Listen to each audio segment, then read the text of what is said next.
Hello, everybody, and thank you for joining us. It's 7 o'clock now. We're going to give folks a couple of minutes to log in, so we'll be getting started in about 2 minutes.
Okay, let's get started.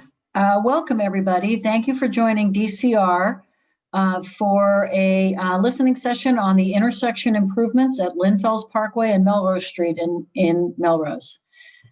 Next slide. Before we get started, a couple of things on meeting logistics. We really want to hear what your thoughts, and you have two ways of asking questions or making comments during the meeting. In the participant panel, you can either raise your hand or use the Q&A feature to type in a question. Please don't enter questions in chat. We leave chat for you all to talk amongst yourselves, and it's difficult to pull out questions that need to be presented.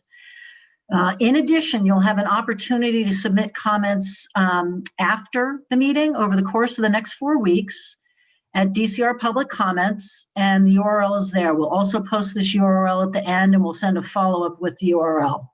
Please note, this meeting will be recorded, and the recording will be a public record. Next slide. On behalf of Governor Baker, Lieutenant Governor Polito, EEA Secretary Thea Herides, and DCR's Commissioner Montgomery, we welcome you to this meeting. Next slide. And with that, I'm going to hand it off to Jeff Parenti, who is DCR's Deputy Chief Engineer. Jeff? Oh, wait. I apologize. I forgot one thing before I hand it off to Jeff. I apologize. Both Representative Lippert-Garabedian and Senator Lewis are here. We welcome you. We will ask them to speak at the beginning of the Q&A session at the end of the presentation. Okay, thank you very much, Jenny. I'm really happy to be starting this project with you, where we're talking about the intersection of Lynn Parkway and Melrose Street, which of course is at the corner of the high school, middle school property. And what I'm going to do first is run through the agenda, and then we'll turn it over to you to hear what you have to say about the intersection. So I'll start with a little bit of the background of the project, and then we'll talk about our proposed schedule for the work. We're just starting with design right now, so the project is just starting. And then I'll turn it over to the design engineer, and they'll go through the existing conditions of the intersection that includes the layout as it stands today. We'll go through the traffic counts that we have taken at the intersection. We do have a crash problem, which you'll see as we go through, that we discovered once we started to investigate the crash history of the intersection. We'll go into detail there. And then we'll run through some of the design challenges that we have with our intersection. And then we'll conclude our comments, and we'll turn the floor over to you. And then you'll have a chance to step to the microphone virtually, of course, and to just tell us anything that is on your mind about this intersection. And then it will be open. As Jenny said, this is a listening session. So anything that is on your mind, we'll do during public comment. And then we'll close the meeting by letting you know what the next steps are. Next slide, Faisal. So I like to start these meetings and to show the mission statement of DCR. I think that's an important framework to begin any of our projects. And our mission is to protect, promote, and enhance our Commonwealth of natural, cultural, and recreational resources for the well-being of all. So while that doesn't refer to the Parkway system, the reason why I put this on the screen is because that my role with the agency is to take care of the Parkways program. And the way we see the Parkways is the Parkways exist to provide access to the park system in Massachusetts. So for Lynn Fells Parkway, that would be the Middlesex Fells and the Breakheart Reservation for 2 examples. And in addition, we also look at the Parkways themselves as being a place of recreation. And so as part of any infrastructure project that we do that involves the Parkways, we try to achieve that goal as much as possible. We have a lot of work to do, obviously, but the point of putting this on the screen really for this project is to let you know that we think of the Parkway system differently than, say, a Department of Transportation would, or a city or town. So there is that extra element of recreation that is built into all the work that we do, and that's a framework that we use to plan, design, and build all of our infrastructure projects. Next slide, Faisal. Okay, so before we get into our presentation, I wanted to introduce to you the people involved with this project. In my view, the people are the most important part of any project that we do. Again, my name is Jeff Parenti. I'm the Deputy Chief Engineer, and I mentioned my role is to take care of the Parkways program at DCR. If my name sounds familiar, I am a Melrose resident and I am a middle school parent. When we first closed and we started working from home in March, I started for exercise. I was sitting at home all day, so I would take my bike out and ride the entire Parkway all the way through Melrose and back. And that includes going through this intersection. So I went through this intersection on bike every day. I'm certainly familiar as a driver and of course as a pedestrian too. So this is a very familiar area for me personally, and I hope that will help us to move through this project as we go. Also from the DCR side is Val Soroka. He is the section head for our traffic engineering section at DCR. He's also serving as the project manager for this project. You heard at the beginning from Jenny Norwood. She is the Director of External Affairs and Partnerships. Communication is very important to any project that we do here at DCR. And Jenny and Craig Cashman, who is the Director of Legislative Affairs, is also part of the DCR side. And between Jenny and Craig, we want to make sure that our communication throughout this project with you is very transparent, and we transmit as much information as possible so that we can all understand and have the same information as we go through the design development of this project. We have hired Niche Engineering, which is a transportation engineering company based in downtown Boston, as the design engineer for this project.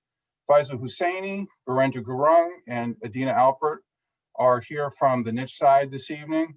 And Faisal, Virendra, and Adina are experts in intersection design, and we're fortunate to have them as part of the team. You'll hear from Virendra and Adina a little bit later in the presentation, going through some of the technical details of what we're doing. Next slide. And finally, I'll go through a little bit of the schedule before turning it over to Adina. Tonight is our first public meeting. And again, this is a listening session. We're going to tell you a little bit of the facts that we know about the intersection today, a little bit later, and then we're going to open it up to you. That's tonight. After this meeting, we will go through some conceptual design. That's very early design drawings, and we will produce a set of alternatives for you to look at our next meeting. And we think we can achieve that later this winter. And that depends on what we hear from you tonight and what comes in through the public comment period that will close in January. And if all goes well, we should be able to complete our final design late in 2021, late in spring of 2021. So there'd be something like June or so to finish design, and then we would have a package that we will be able to go out and bid. So what I'll do now is I will go to the next slide, and I will turn it over to Adina, who will tell you about the existing conditions of our intersection.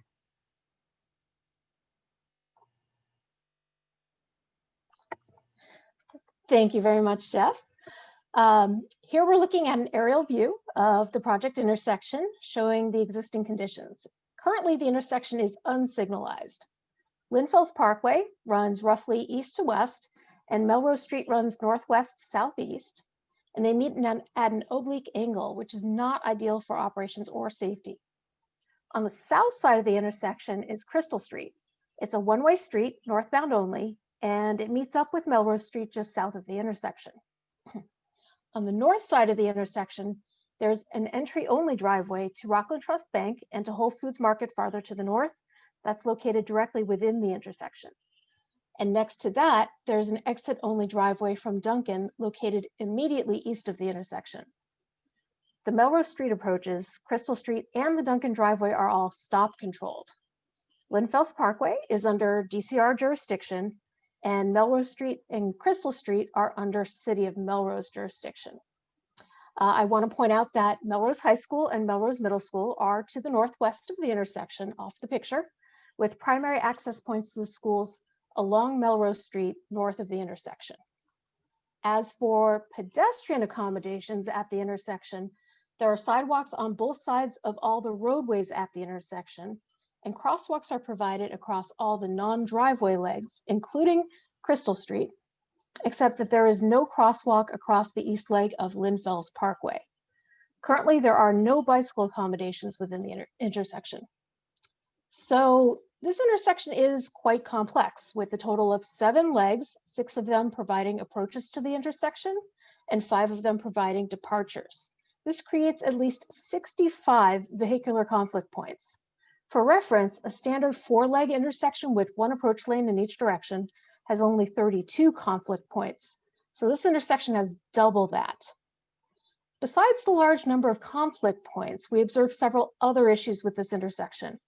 One of those issues is that turning left from Crystal Street to go east or west on Lynn Parkway or north on Melrose Street involves a 2-stage turn, as the vehicle must first turn left onto Melrose Street to approach Lynn Parkway. The short distance from Crystal Street to the stop bar on Melrose Street provides little queuing space for vehicles, and we observed vehicles having difficulty executing the first stage of the turn.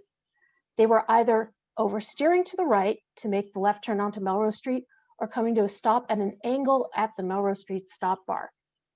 Turning left from Crystal Street becomes even more problematic or impossible when 1 or more vehicles are already in the queue on Melrose Street northbound.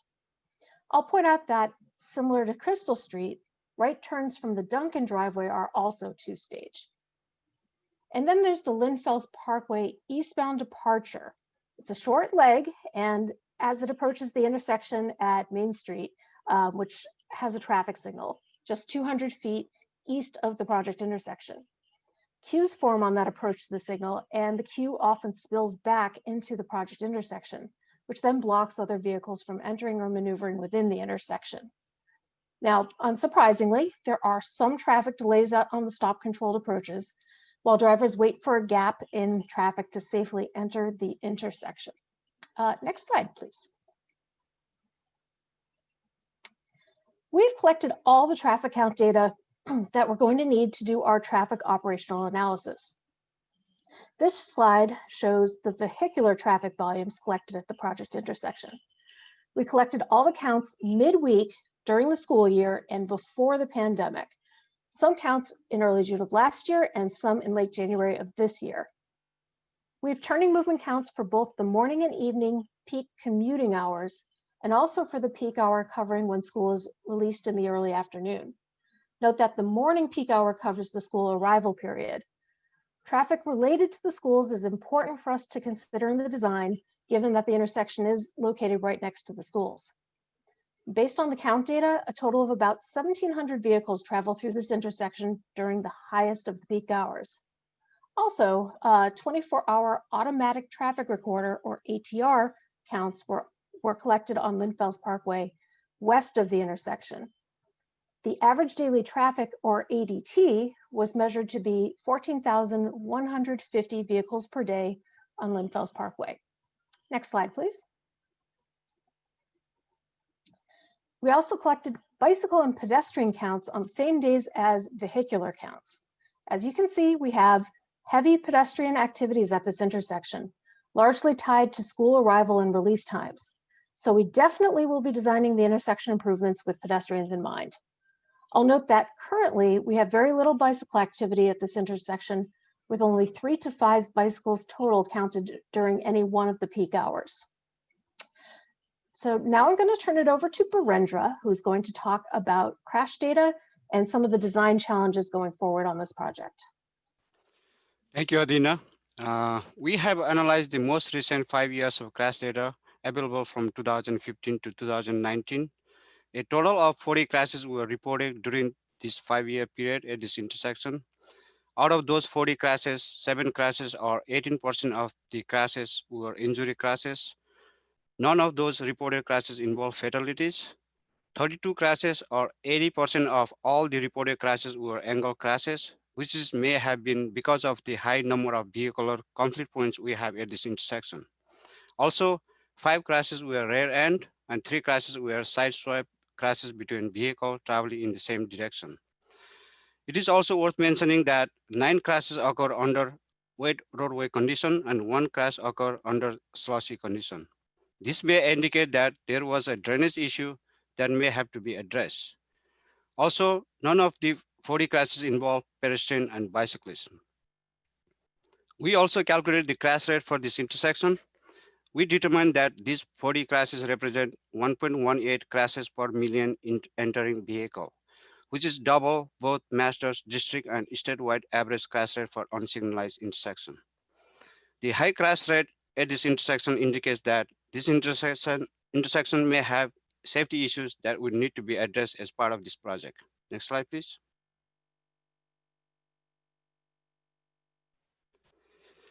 As Adina mentioned, because of this intersection unusual geometry with high number of conflict points, approaches, and departure, we do see some design challenges at this intersection. Integrating the Crystal Street approach into the intersection will be challenging without major reconstruction of the intersection. Also, reconfiguring the existing driveways will need to be coordinated as well. As Adina mentioned before, there are no bicycle accommodation currently provided within the intersection. So providing exclusive bicycle accommodations, especially on eastern leg of Lynn's Parkway without any roadway widening will be challenging.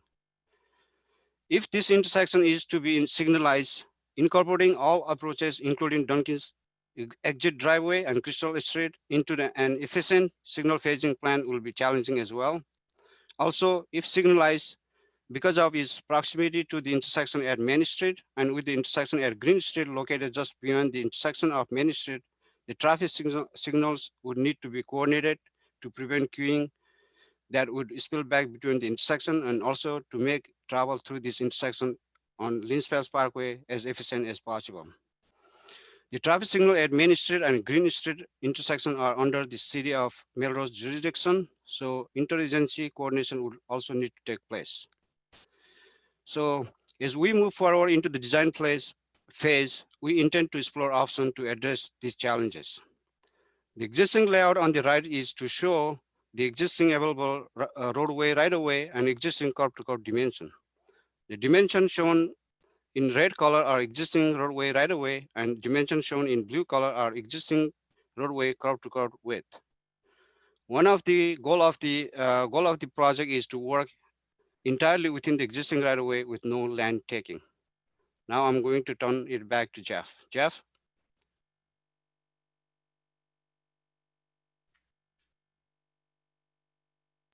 How about if I unmute? That would work.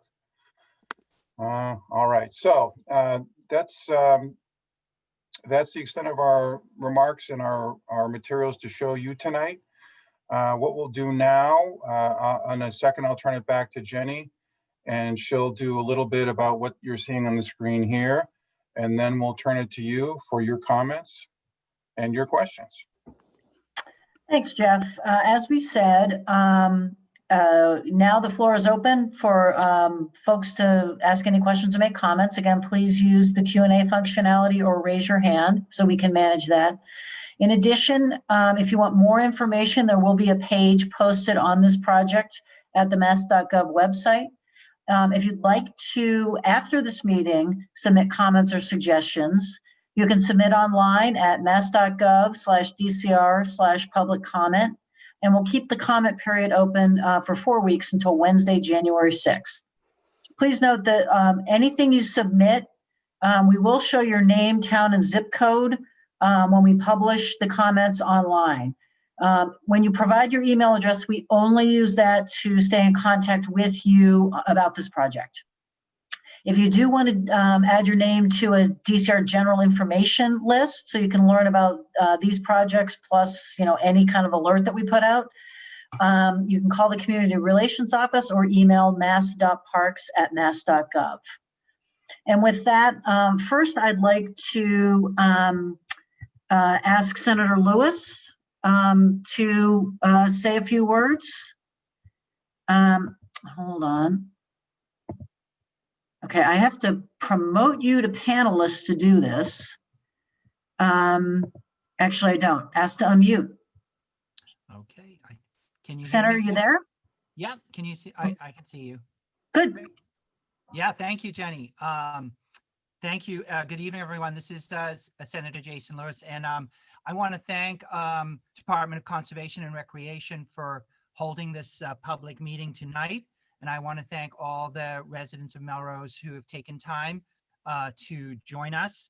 I know that we're all very pleased that this notoriously dangerous intersection is being prioritized for reconstruction by the DCR and also by the city of Melrose. And I want to also thank Mayor Broder for his leadership on this project as well. Improving this intersection will make it, no doubt, make it safer for pedestrians, for bicyclists, and I think many more bicyclists will use the intersection when it's safer. And it will also, of course, make it much safer for drivers as well.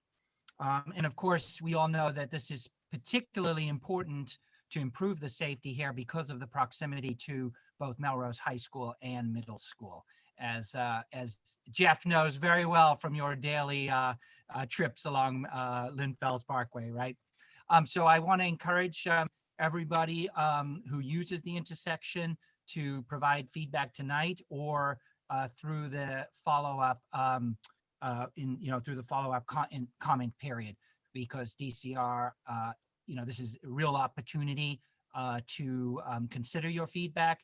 The design is still being worked on, and so your ideas can really be incorporated into the project to hopefully have a great outcome. So thanks, everybody. Okay, thank you. Next, I'm going to ask, hold on, let me get her up here. Representative Lipper Garabedian, who's going to speak. And then we are going to have Mayor Broder speak as well. So, Representative, are you there? Yes, I am. Thank you. Perfect.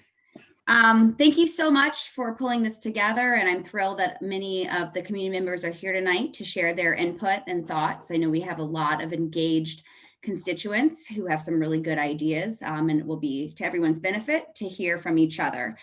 So thank you again, DCR, for pulling this public meeting together. I'm glad that we have a really robust public comment period in which to present some feedback and suggestions to you. Recently, Melrose has been reminded of how fortunate we are to have 3 commuter rail stops. And we also now can add the fact that DCR's Deputy Chief Engineer is a Melrose resident and has been riding the Parkway and has a good sense of where there are some pain points. And this certainly is one. One of the first things that I did, in Melrose in sort of a public facing way was to serve on the Complete Streets working group with our DPW director, now director, Elena Ellis, who I know is maybe here as well and has looked closely at this intersection with DCR, Mayor Broder and his predecessors. And so we were able to receive some state money for this area to sort of enhance some of our responsibilities along Melrose Street to improve safety for the students who access the high school, the middle school. But I'm really thrilled that we're going to have a very strong state local partnership moving forward for this intersection so that we can enhance the safety for everyone involved, and particularly our students who, as not all of our DCR guests may know, we don't actually do school buses in Melrose. So students are responsible for getting to school, families and students on their own. And so that's why you see a good amount of foot traffic and bike traffic, as we want to encourage that, really. So this will be so important moving forward to really work together to improve this intersection. So thank you so much. I know that Mayor Broder would like to speak as well. Yes. Thank you, Representative. Okay, I'm going to, there we go. Mayor, are you on? There he is. I am indeed. Sorry. Being mindful of the maxim that sometimes when political figures get together, everything's been said, but not everyone has said it. I will try to limit my comments a bit. So I've been in Melrose 52 years. I know you're shocked. You're looking at me going, you can't even be that old. But this is traditionally for many years has been a very challenging intersection because of the confluence of the school and normal commuting. And this road tends to be a connection between Route 93 and Route 1, which generates a little bit of additional traffic. And the opportunity to do better, and particularly with someone at the helm who is not just an engineer, but is a customer, is a great opportunity. And I do want to emphasize something that a point that Senator Lewis made, and that is there is very little bicycle traffic here. And like many communities in the Commonwealth, we're really trying to encourage folks to get out of their cars, both for environmental and health reasons.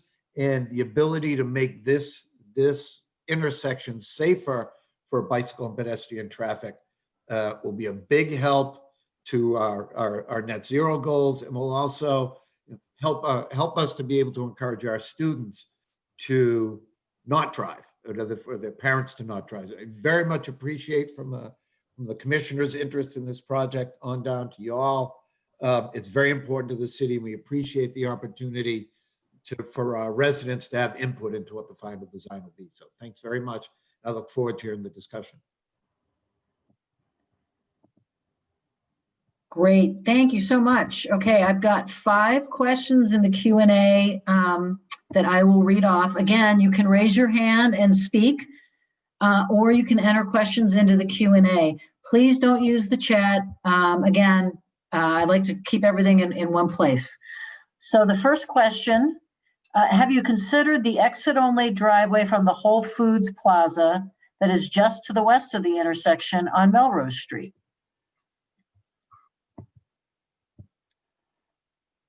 So I know the driveway you're talking about.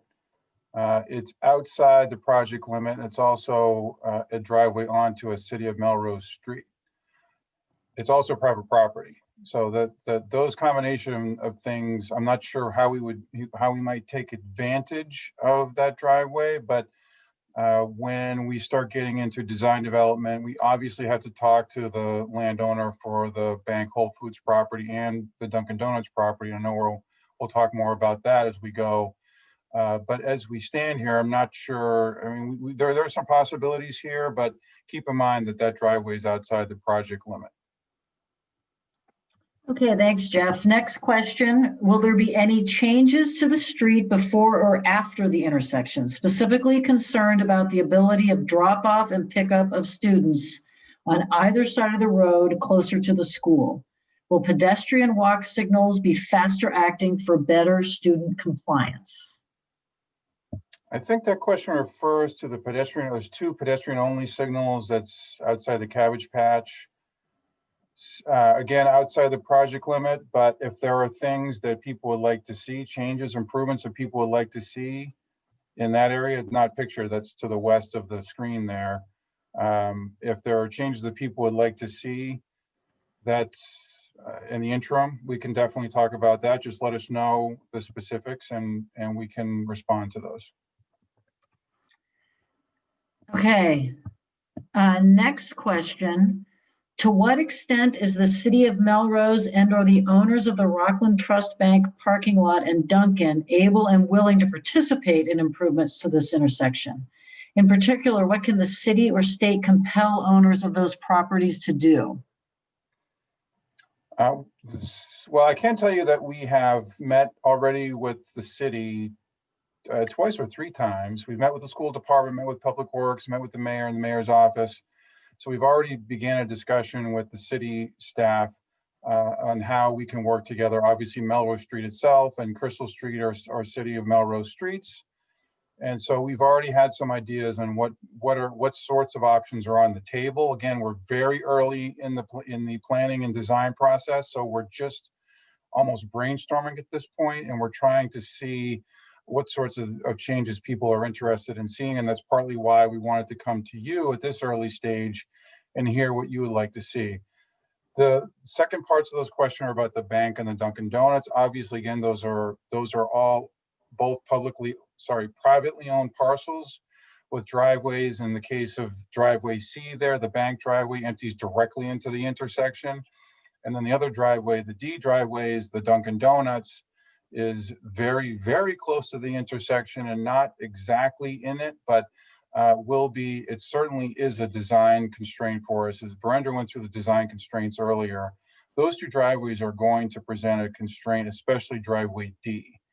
So we wanted to start with you tonight, but certainly after this meeting, we will begin the process of talking to the private landowners, particularly the Whole Foods property and the Dunkin' Donuts property, to see what changes that they'd be willing to make. We can't compel anything for a private landowner. We don't have the right to do that. We can't close or move curb cuts without the cooperation of the landowner, because they have the rights to the access to their property, just like a homeowner would have. But we think that we can work together and go through a design development that will make the intersection work better for all parties, including the private land, both the Whole Foods Bank property and the Dunkin' Donuts property. So we'll be doing that work starting after this meeting. Okay, I'm going to jump to hands up. Jeffrey Benna, you are. I was muted.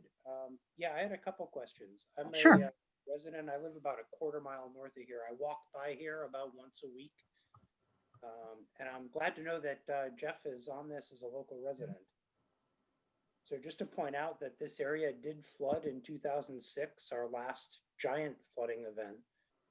And I think the extent of the flooding was about where that red car is, to the left of A.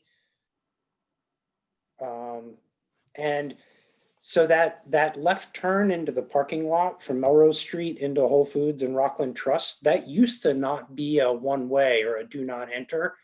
And there's still a ton of cars that do it. And I think, I don't know who's actually responsible for that, but it would be good if we could try to figure that out, because I noticed a large increase in traffic from B to C, making left-hand turns when that happened. And that probably, I'm guessing that contributed. I don't have the data. And then the second thing is, are you considering better markings in the intersection to prevent gridlock? And then could the crosswalks, especially the one at A, be more perpendicular? Right now, if pedestrians follow the crosswalk, they're in the street for an awfully long time. And they would be in for a lot less if it was more perpendicular, but I realize there's line of sight issues the other way. And then the last, as a cyclist, I always avoided this. And partly it was because of the signage on the Lynn Fells Parkway, way to the west of here, west of Tremont Street, where the speed limit, there are 4 different speed limit signs from 20 miles an hour to 35 miles an hour in the space of less than 1/8 of a mile. And just in general, I prefer not to see more pavement, but if it would make something work well here, I'd be okay with that. So thanks. Those are my comments. I'll go quickly through. There's, I forgot to say, I'm sure you're all curious, there are 66 attendees now. I don't want to spend too much time so everyone can get a chance to comment. But working through your comments, I was not here yet in 2006, but I do know that this area gets wet. We know that the school property is wet, the parking lot just about after every rainstorm, and our intersection obviously is right next door. So one thing that Niche is looking at is how we deal with storm water that falls within the intersection. How can we What can we do with it, and how can we treat it so that it doesn't make the flooding problem worse? Yeah, that area right there. Anyone who, I think we all have seen the water that stands there after rainstorms and after snow melt. That's very wet in there. So we absolutely have that in mind. The movement from A to C and the crosswalk question, both of those things are integrated into the design development of the intersection. Making the crosswalk more perpendicular would be nice. The trouble is that you would then be pulling the southern end of the crosswalk away from where people are naturally coming down from Main Street. So they would have to come down past G and then kind of make a jog to their left to access the crosswalk, which most pedestrians go the shortest distance between 2 points, and we prefer to accommodate that path. However, there is an opportunity to put a little curb extension there. It's hard to see on this at the scale, but there's a hatched out area just beside A. There's one there too, but that hatched out area right there you're not supposed to park in there, and you're not supposed to drive in there either. The crossing guards put a cone in there sometimes because people drive around and it creates a hazard. But we can build a curb extension there and make that crosswalk a lot shorter, which would be a nice design feature. And then finally, the speed limit question, we did that was a problem further down the Parkway. We did clean that up. If you ride there now or drive there now, you'll see that all of the speed limit signs along Lynn Fells Parkway going into Felsway East are all 30 miles an hour now. Okay, next hand raised, Tom Catalini. Tom? I think you have to unmute yourself. There you go. Can you hear me? Yep. Okay, thanks. So I had two sort of points to consider. So one is if you move down Lynn Fells from where it says A to where it says E, the lanes double, right? You go from 1 lane to 2 lanes on each side. And that gets really tight as you travel through there. So, for young drivers or experienced drivers, that's tight. And certainly as a cyclist, it leaves no room in either direction. I wanted to talk about coming from the Saugus end. If you're coming down Lynn Fells and you cross Main Street, it's not uncommon to be in that right-hand lane because you want to get around the people who are making a left-hand turn onto Main Street. And then if I want to continue down Lynn Fells, I've got to switch over to the middle lane again. So I think there's an opportunity where all those 4 lanes are to really sort of rethink how the traffic flows entirely through there. And I just wanted to, again, reiterate a couple of points that were made to advocate for considering cyclists in the picture here. I often ride the complete length of Lynn Fells, and there's been some improvements over the years, and it's actually quite nice on large stretches all the way out to kind of toward the Route 1 area. This area is particularly dicey to get through, so I think cleaning it up will help a lot. And while I have your attention, I hope someday we're having this meeting about the Warwick Road intersection, not too far down the street from that. So those would be my points. Thank you for your comments, Mr. Catalini. I agree. I usually I'm going from A to E just after rush hour, or I guess after work, so during rush hour. I usually jump on the sidewalk just south of E, just below E. It's not very comfortable to ride on the sidewalk. You just hope there's no one walking there. Sometimes there is, sometimes there isn't. And there's just not that much room for a bicycle on that stretch between Melrose Street and Main Street. So we've been in our brainstorming meetings. We have a couple of ideas that we're playing with. As Brenda mentioned, we would like to stay within the right of way and not take any land. DOT has the ability to take land legally. We really don't. And so it's difficult for us. We have some land just south of E there next to the daycare property, but it does drop off quite significantly. So widening the road would be a challenge. So that's one of our constraints. So that block between Melrose Street and Main Street, I think, is our biggest challenge as far as fitting in a bicycle facility there. But it's very important to us, and we do want to integrate that. And I think that I know that when we meet again at our second public meeting, you will have the chance to consider some of the options. You'll see the options that would include a bike facility in there and what that means for the rest of that block. So look for that at our next meeting, and rest assured that we are considering that very seriously as part of this design process. Okay, next call, and then we'll go back to the submitted questions. Elizabeth Pert. Elizabeth, go ahead.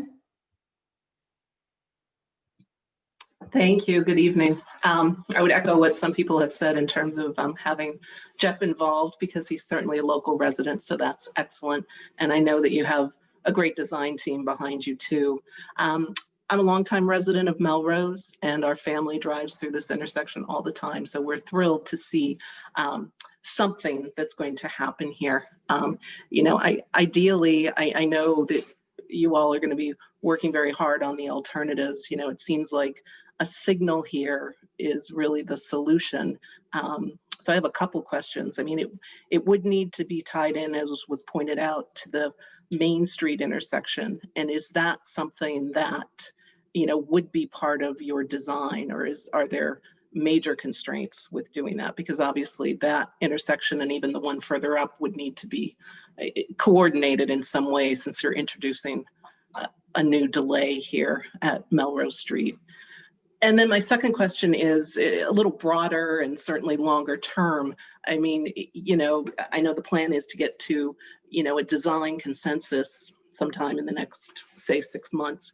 But then what are the next steps long term in terms of construction scheduling and funding? I think my funding question is the most urgency, but I know we have a lot of political ears on this call. So, you know, I'd be very curious to understand, you know, what is the time frame for actually instituting some of these improvements once we all decide what we'd like to see out there. So thank you.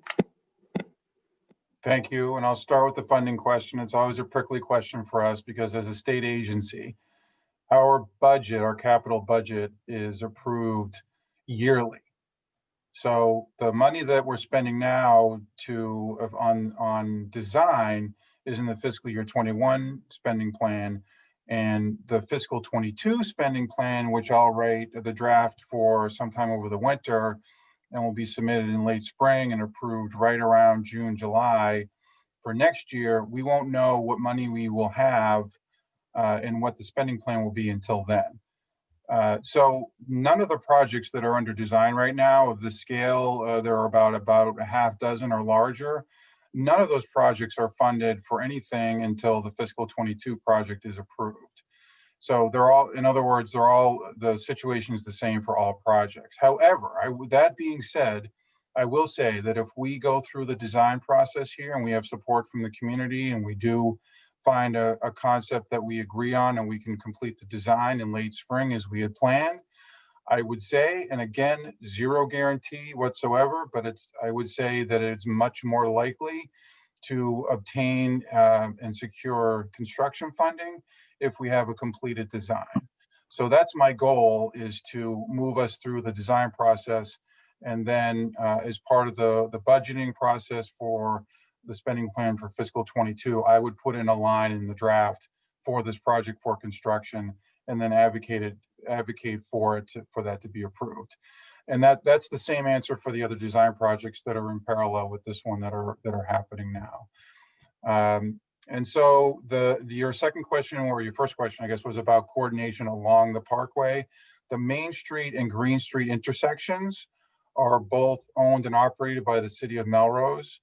So as you mentioned, we would be, if we decide to build a signal here now at Melrose Street, you'd have three traffic signals now in a rather short segment, and those three would have to be coordinated properly so that you wouldn't wait at every single one to get through. That would be a nightmare.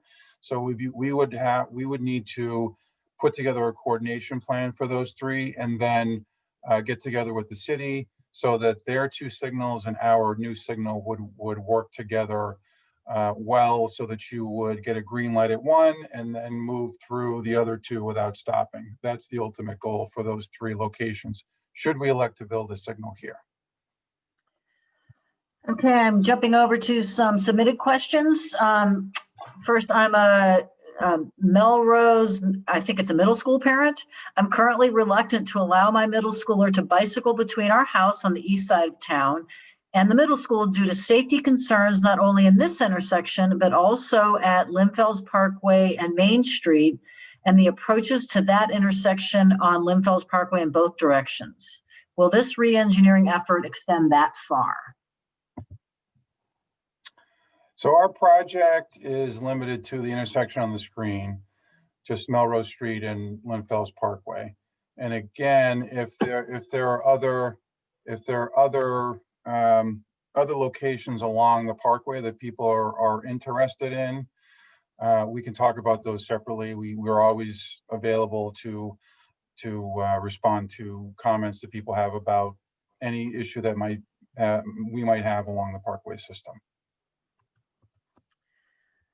Okay, next question. Are you considering widening the corners on all intersection sides?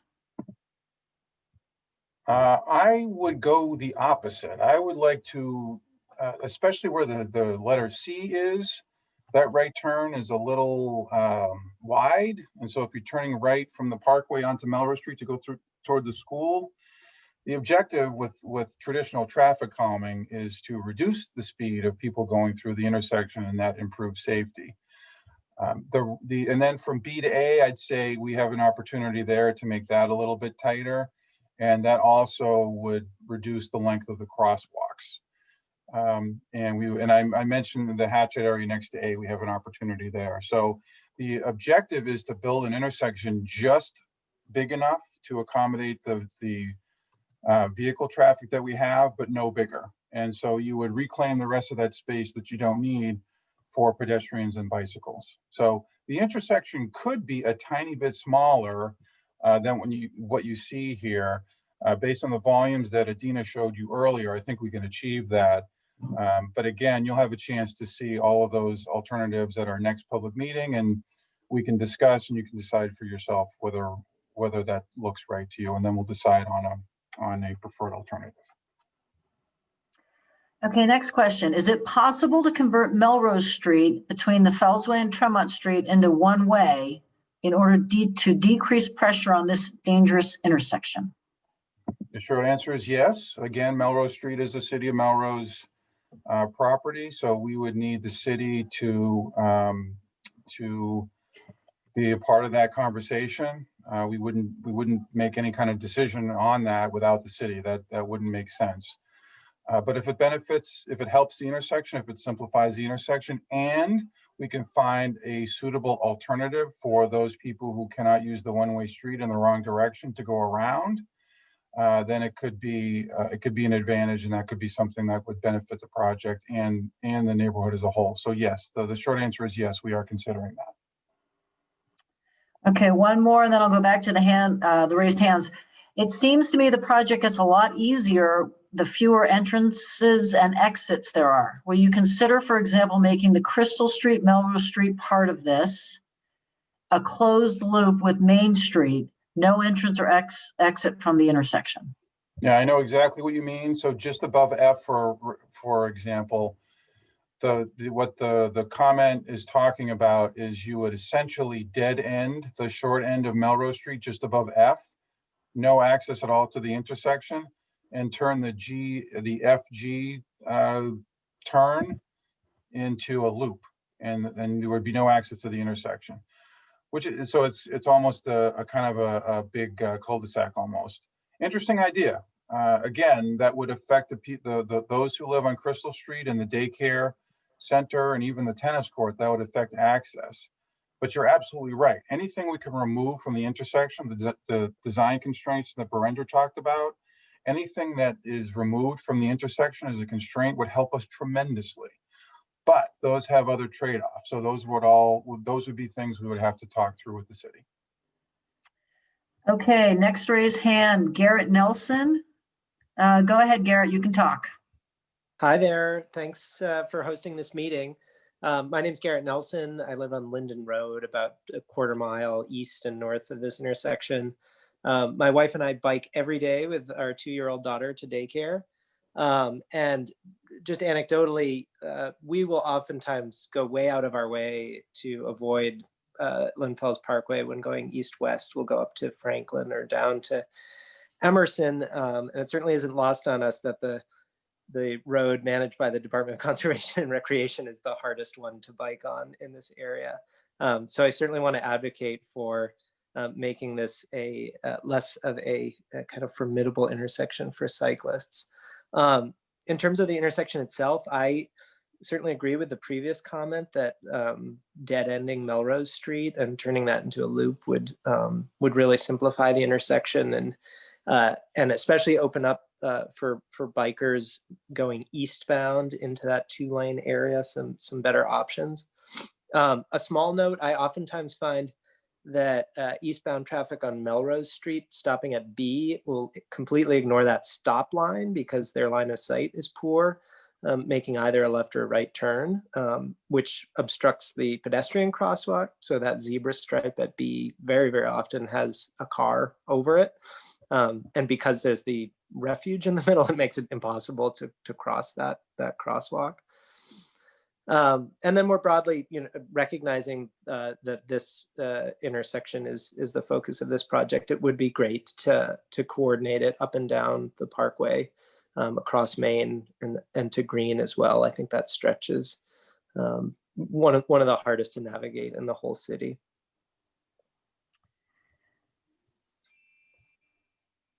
Oh, you're muted, Jeff.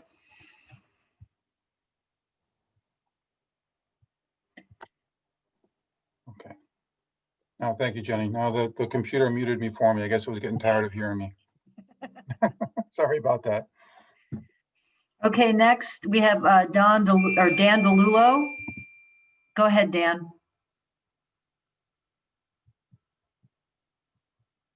Dan?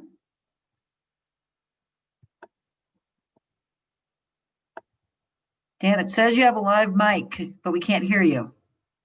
All right, can you hear me now? Yes. All right, I live on Crystal Street and have for 25 years or so. And the intersection's always been tough. There's more traffic now before COVID than there ever has been. And a couple of things that I see on a regular basis that are going on down there is people come down Melrose Street where that B is on that extended island. They'll take a left into the parking lot at C. People will pull out of the Dunkin' Donuts parking lot at D and take a quick turn into C. And at the same time, you got traffic coming down the Felsway, taking a right on Melrose Street. And this overall intersection, the impact it has on us on Crystal Street, if we can, we don't leave and drive around or try to get on the Felsway during rush hour or during the hours when school is in or out, because most times we just can't get onto the Felsway because, as it was mentioned, the traffic that backs up on Melrose Street. A lot of the times we'll take where G is at the end of Crystal Street, we'll take a right to go up to Main Street, but then we can rarely, if ever, take a left on Main Street to leave the area that way. It's just very congested. And in the morning and the afternoon, near G where it says Crystal Street, parents line up in that section to drop their kids off to go to school. And in the afternoon, they park there and pick them up, which makes it even more difficult. And if we add to that the fact that Crystal Street is really kind of a raceway shortcut for people who think they're going to beat the traffic on Melrose Street. It's just, I mean, I'm hopeful that you folks can do whatever you can do to solve this whole thing. I would suggest that the loop connection between G and F on Melrose Street isn't going to work because it's just going to make traffic worse on Crystal Street. And when people come back to the end of Melrose Street trying to get onto Main Street, that's where the backups are going to be. And just in thanks to the city and the DCR, if they had anything to do with it, since that flood in 2006, the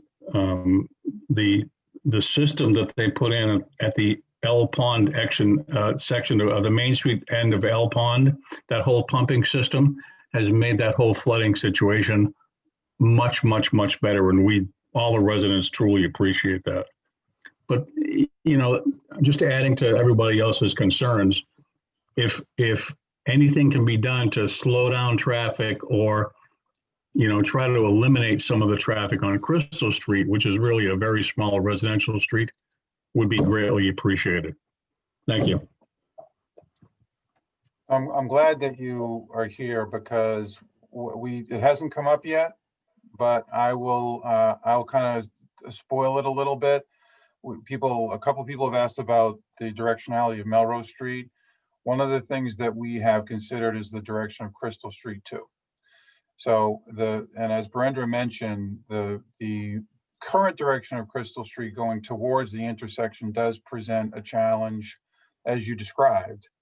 And so one of the things, just brainstorming now, is that we would like to at least consider what the benefit of reversing the direction of Crystal Street might do, whether it's worth it or not, and whether the citizens, the residents of Crystal Street, whether that helps or not. So just want to make you aware that that's on the table. Again, it's a City of Melrose Street. We wouldn't do anything without consulting the city and the residents of Crystal Street, but I just wanted to, at this stage, at this early stage, make everyone in the room aware that that's one of the options that we have thought about. Okay, next in line, Jonah Chiarenza. Go ahead, Jonah. Hi, thank you very much. So I'm speaking as a resident of Melrose down on Lebanon Street, but also as the chair of the Pedestrian and Bicycle Committee. Jennifer, thank you for your correspondence earlier confirming receipt of our letter with comments and an illustrated design proposal and alternatives for this location. We've worked closely with the city and it's been a great relationship to produce design recommendations for Main Street as part of the North-South Bikeway that was implemented in part, largely, by the Complete Streets program that MassDOT runs, the grant program. Part of the proposal that we have put forward for that 2 or maybe even 3 years ago included bike lanes on Main Street through this section of town. And in part because we knew through Elena that the city engineer, now director of public works, that this intersection was being studied, changes to Main Street were put on hold. I think now we're very excited to hear that this project is now underway and that close coordination with the city of Melrose is under consideration for coordinating signals if indeed a signal is the right approach for this intersection at Melrose and Lynn Fells Parkway, because of the ability to quote unquote fix the signals at Green and at Melrose, or I'm sorry, at Main Street and Lynn Fells, and to use the segment A in front of the high school as storage to, through the use of a signal, mediate the flow of vehicles into segment E and then on eastbound. In other words, as Jeff had mentioned, there's a lot of backups, and being able to signalize and reduce the flow of vehicles across the intersection in question here, Melrose, could potentially allow us to have more regularized flow. The great benefit of that would be that we would, I think, be able to accommodate bicycle lanes that connect the existing buffered bike lanes on the east end of Lynn Fells Parkway with those that exist on the west end of Lynn Fells Parkway.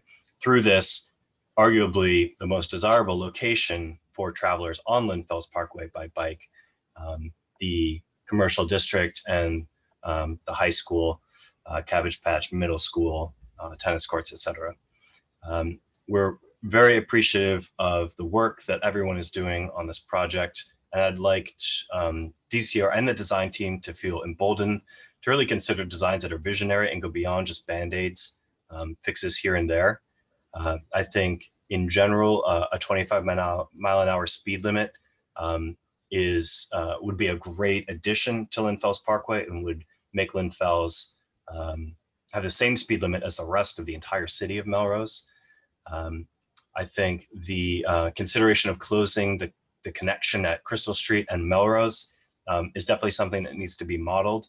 I'm glad to hear that that's going to be part of the alternatives process, because I think it would provide great benefits to people traveling through that intersection, as well as to the residents on Melrose Street and Crystal Street, if Crystal Street and Melrose Street, for example, were both to become two-way, that would improve access and mitigate the impacts of access to and from that leg through the intersection.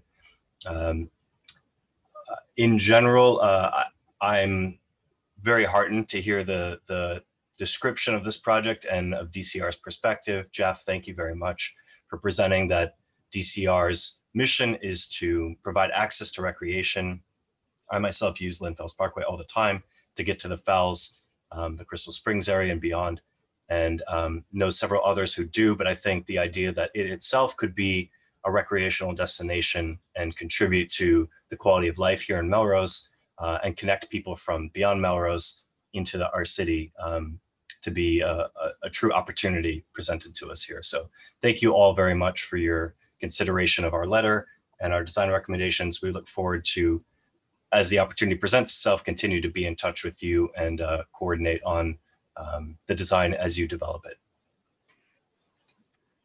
Okay, thank you. Go ahead, Jeff. I just want to say thank you, Jonah. And just one thing, Band-Aids are not my style. So we will, we do have some constraints here, some physical constraints, as Brenda talked about. I would like the improvement here to be transformative. It may not look that way on a plan because we are so constrained by space. But I do consider the opportunity and the work that we're doing here to be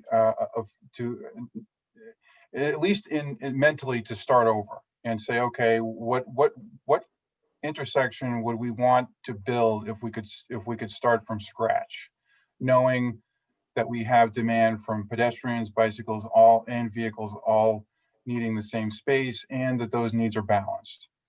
So I think you'll see that when we get to the conceptual design stage, where you'll see a set of alternatives. And I hope that you'll agree that we have done some deep thinking. Once we get there, we'll discuss and we'll see if we're satisfied with that set of alternatives then. Okay, next in line to speak is Director of Public Works, Elena Ellis. Go ahead, Elena. Hi, thank you. I just wanted to respond to a few comments that pertain to the city. First of all, thank you to everybody from DCR for your coordination on this project. I think it's an important project for Melrose. It's one that I've been hearing about for the last 5 years since I've started working in the city, and definitely, a focal point for a lot of residents in terms of safety, especially in connection with the adjacent high school and middle school. Just responding to a few of the comments that were really city related. I was going to note about the drainage work that we've done since that 2006 Mother's Day storm, but Dawn already did note that, but that's had a significant impact improving the drainage of this area. It's work that we did largely with a FEMA grant down at El Pond. And so we don't see the kind of flooding that we did during that Mother's Day storm, but certainly it's still a wet area. It's still largely in the floodplain to El Pond. The city is open to all options. Anything that's been discussed tonight that I've heard so far is something that we've also batted around with Jeff and his team. And we are certainly open to the ideas of closing off entries or exits into this intersection, or changing the direction of any of the city's streets, or turn restrictions to or from any of the city's streets to make this intersection work more smoothly. And I'm personally open to ideas that involve both signalization or not. To me, it's still wide open in my mind what the best solution is, but I just wanted everybody from the public to hear that, as a city, the DPW is certainly open to all options at this time. And I also wanted to note that any changes to a direction, or likely also a turning restriction that impacts the city street, would be subject to a vote of the Melrose Traffic Commission. And those are public meetings. They're very typically very lively debates. They're very well advertised. The everybody who lives along a particular street that's impacted or immediately in that area is invited through a direct notification to those meetings. So I just want those of you who live in the immediate area to feel comfortable that when we're talking about potentially, closing off the Crystal Street, Melrose Street loop, or making either of those streets one way, or any other ideas that are being thrown around that are similar, those would involve that separate public hearing process, and there would be a very direct opportunity for the neighborhood to express your thoughts, and then the traffic commission would take a vote, typically that same night of that hearing. And then lastly, I just wanted to note that with the businesses in this area, we have tried to reach out to those who the city had contacts for, who may or may not be on this call. But the interplay of those driveways and the intersection, getting that right is going to be critical to the success of this project. There are just too many ways to come into this intersection, and as DCR has described, too many conflict points. And I think without some changes in that regard, it would be impossible to make this a fully efficiently functioning and safe intersection. So that is all. Thank you for all your time on this. We appreciate it. Thank you, Elena. Pardon me. Okay, I'm going to jump back to written questions.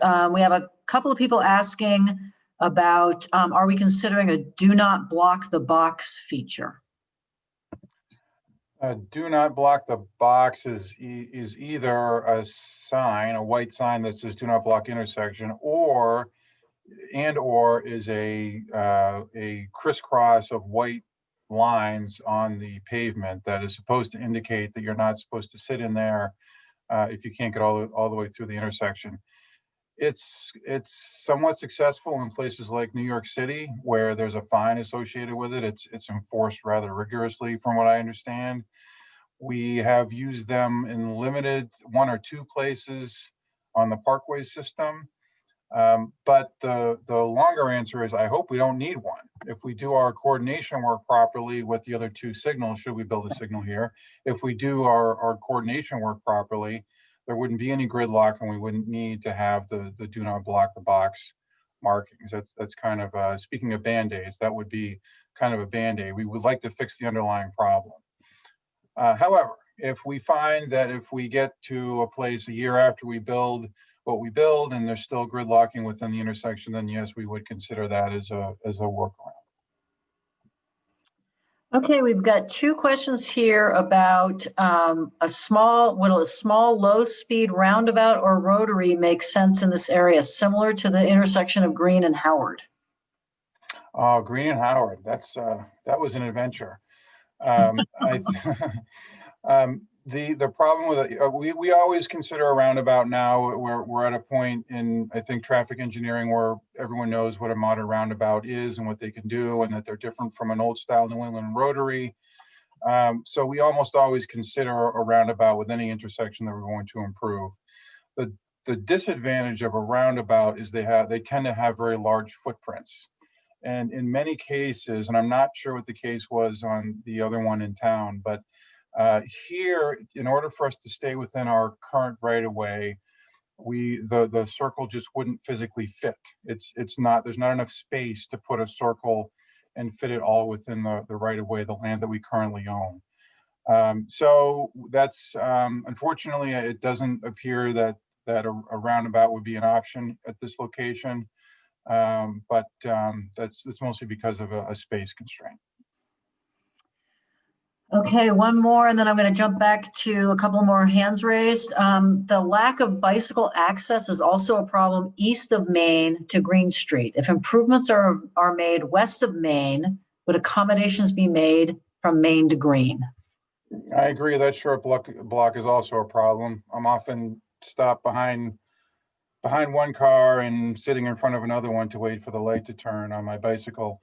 So I certainly agree with that. The answer to that question, I think, depends on what the city winds up doing with the intersections of Main and Green, and we'll coordinate because the approaches obviously are DCR.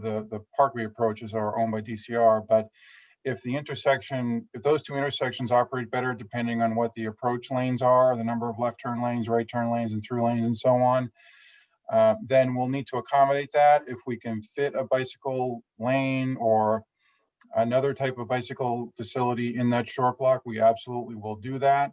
But again, because the city owns those two intersections, we'll have to coordinate closely. I think what we do with bicycles in that short block will follow what happens with the layout of those intersections, which is what the city is working on.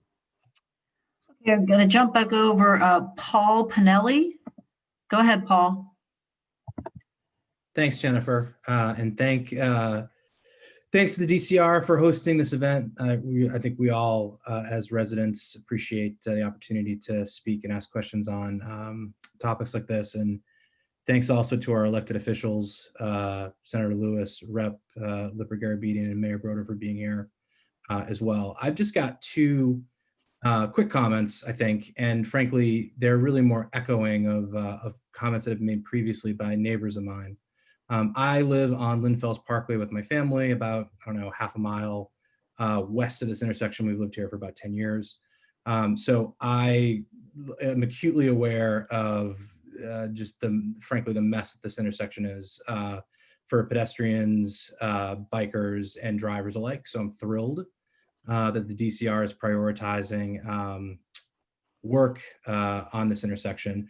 I do have to, though, express a little bit of disappointment that this isn't part of a more broad look at traffic and pedestrian and bike needs along all of Lynn Fells Parkway, from Vinton up to Green. And I know that that's complicated, and I know it involves various jurisdictions, but it strikes me as difficult to talk about transformative change at this intersection, which I am all for, without properly contextualizing transformative change. To make transformative change in this intersection, but to do it in a vacuum, strikes me as a little bit of a missed opportunity, to be totally honest.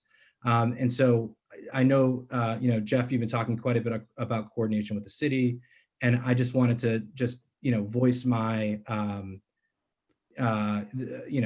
my positivity about that. That's the extent that this work can be done with as much coordination with the city to make improvements along a larger stretch of Lynn Fells Parkway beyond just this intersection, through coordination in signalization and things like that, I think is a really positive step forward. So that's great. The other comment I wanted to make was really to echo a comment that DPW Director Ellis made. And, Jeff, I think since you live here, you probably already know this, but I think it needs to be said again. I really think that as you go through this process, please don't minimize the impact of the interplay between traffic flowing from letter D to C, and sometimes vice versa, unfortunately, due to bad behavior of some drivers. I think that it's going to be really hard.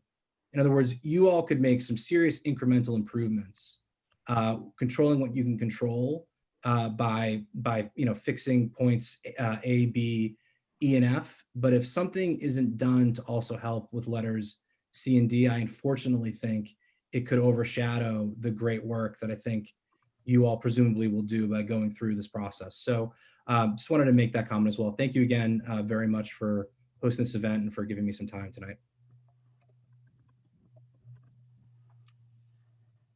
Okay, next up to speak, Mark Garapay.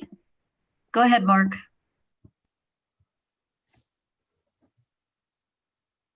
Can you hear me? Yes. Oh, thank you. Thank you. I'd like to thank the DCR for. I'm sorry, I just mistakenly muted you, Mark. I apologize. Could you unmute again? I'm sorry. Yeah. I just want to thank the DCR for presenting this and all their hard work. This intersection has been a tough one for when I was walking to junior high 35 years ago. So I've experienced, I've seen a lot of unfortunate crashes at this intersection over the years. With that said, I'm the city councilor that represents the Felsway from Tremont all the way up to the Saugus line. So I do, I'm open to all the plans. I know we have to do something here. I just want to echo with the entranceway to the private property where entranceway number C, or letter C, I'm sorry. And to the extent that we can work with them, I would like to see if there was any way we could make the farther entrance on the other side of Rockland Trust as, and if it's wide enough to work with them to see if they could do an entrance and an exit over there.